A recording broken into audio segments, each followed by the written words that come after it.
Hovoríš o hokeji, tak poďme premostiť a poďme spojiť tvoje skills, tvoju šikovnosť s hokejom. A ja by som ti dal takú výzvu, nerobíme to často, ale keďže ťa tu teraz máme, tak by som namieril už tému smerom k nášmu ďalšiemu hostovi Borisovi. Takže máme tu taký videodokument, povedzme čas hokejového zápasu a mňa by zaujímalo, nie ako by sa mal komentovať, povedzme tým bežným spôsobom tá situácia, ale ako by ju komentoval Pišta Lakatoš. Lakatoš. A vy ho poznáte, Pištu Lakatoša? Však čo ty si? Však to bol prvý hokejista na svete.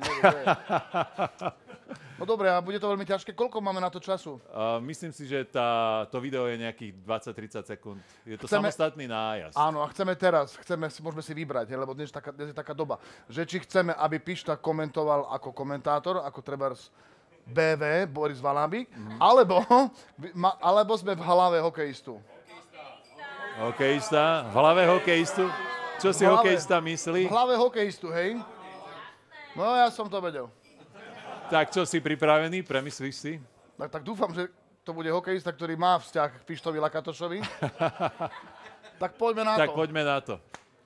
More, teraz ten puk, keď netrafím ten puk, bude problém, more. Čo sa rozsvičuješ? Daj sa do kľudu. Keď teraz netrafím, musím vrátiť auto na leasing naspäť. Teraz, keď dám, musím dať, more, nerob, hej. Zjem špagety celé studené, jak sú teraz. Nie, dám ich, hej.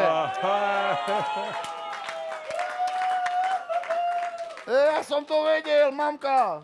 Dajte mi telefón, volám mame. A teraz pomalšie. Tak ako mohol tam si naozaj premýšľať nad čímkoľvek, ale asi premýšľal nad tým, aby mohol sa vrátiť na Slovensko. Viacej bol zamyslený ten brankár, že? Aký je to pocit dať gól? Pekný. Pekný? Pekný, áno. Treba sa to opýtať Jana Lašáka.